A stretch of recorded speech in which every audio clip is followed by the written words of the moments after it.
They had just buried their dead, millions of them. In a warm hall in San Francisco, men still smelling of war sat at a long table. 50 nations, one piece of paper, asking to believe that ink could succeed where blood failed. To prevent the next one. No one said it out loud, but doubt was there in the way they gripped their pens. They had seen promises broken, and they had watched cities burn. A young aide watched an older delegate, who had lost 2 sons, hover over the page. His fingers trembled once, then steadied, and he signed. Outside, San Francisco continued as if nothing was happening, with trolley cars and cold fog. Inside, flashbulbs popped as the ink on the signatures stayed wet.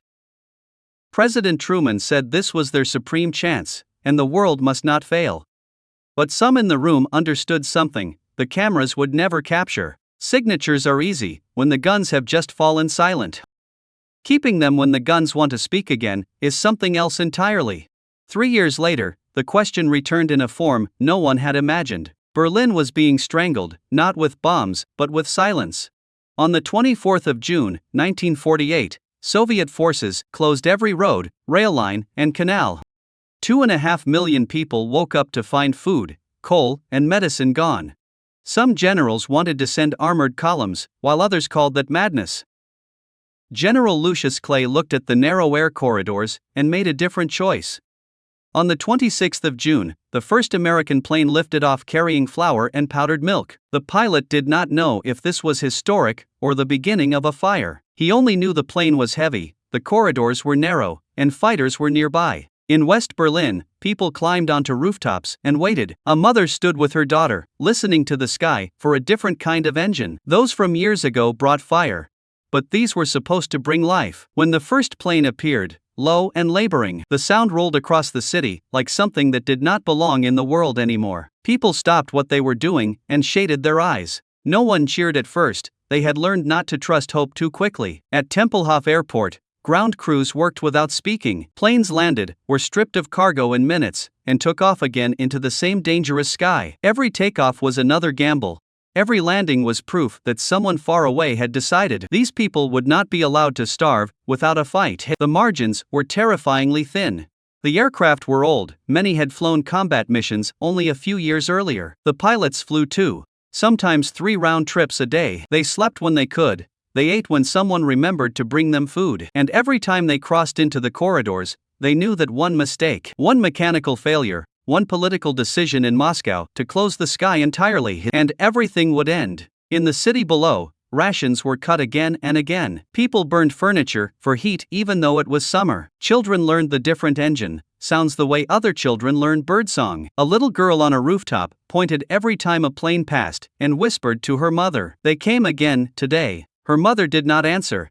She was watching the sky and wondering how long any of them could keep believing. What no one in Washington or London had expected was how quickly the airlift stopped feeling like a temporary measure. It started feeling like the only possible answer. What began as a desperate improvisation became something larger. It became proof that the signatures signed in San Francisco 3 years earlier could still be made real, if enough people were willing to risk their lives turning ink into flour and coal. The Soviets watched. They flew fighters alongside the transports. They jammed radio frequencies. They waited for the Americans and British to give up. The planes kept coming.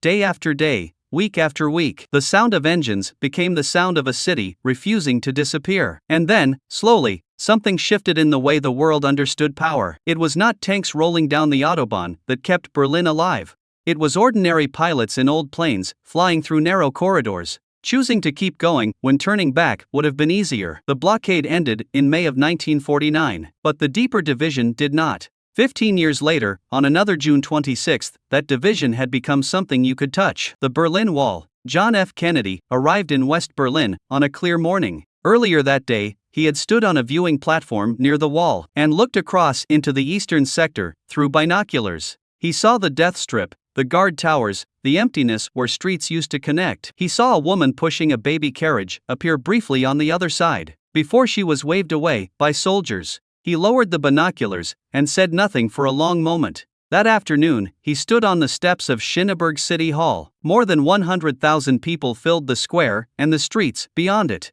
They had waited for hours. These were the same people who had lived through the blockade and the airlift. They had watched the wall go up 2 years earlier. They had seen families split in half.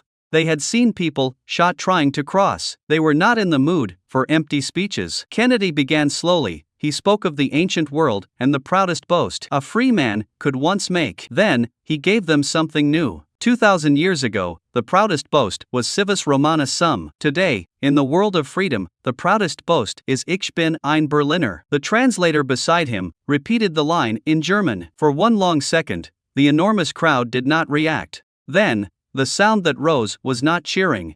It was something closer to a dam breaking. Years of fear and defiance and exhausted hope poured out at once. People were crying openly in the square. An old man who had stood on rooftops during the airlift shouted the words back until his voice cracked. A woman who had lost contact with her sister on the other side of the wall pressed both hands to her mouth and wept. Kennedy kept speaking. He told them that all free men, wherever they lived, were citizens of Berlin, and that, as a free man, he took pride in those words. The wall was still standing when he finished, the guards were still in their towers, the death strip was still there, but something had changed in the air above the city that concrete could not contain. 3 moments on the same day across 18 years. In 1945, exhausted men signed their names and hoped the ink would hold. In 1948, other men climbed into airplanes they knew might not come back and bet their lives that those signatures still mattered. In 1963, one man stood in front of a wall built to make the world forget those signatures and used nothing but his voice to tell a divided city it had not been forgotten. None of them knew whether what they were doing would work. The delegates in San Francisco did not know whether the nations they represented would honor the words they had just written. The pilots over Berlin did not know whether the next flight would be the one where the corridors were finally closed. Kennedy did not know whether his words would reach the people on the other side of the wall, or whether they would simply echo and die in the square. They acted anyway. That is what the 26th of June keeps returning to. When someone draws a line and says this far and no further, when they close roads or build walls, or decide that some people simply do not deserve to eat or speak or cross from one side to the other, the future is never decided by the people who draw the line.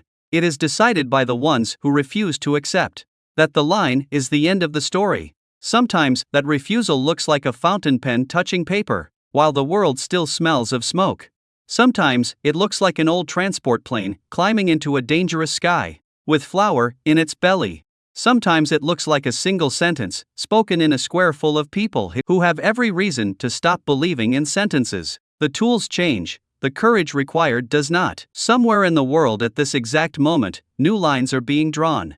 New corridors are being tested. New words are being practiced in front of mirrors. And somewhere, someone is already making the choice the men in San Francisco made, the choice the pilots over Berlin made, the choice Kennedy made on the steps of a city hall. They are choosing to act, even though they cannot know whether it will be enough. That is the only answer the 26th of June has ever offered, and it is the only one that has ever mattered. Somewhere right now, someone is waking up, believing today will be ordinary. History has other plans.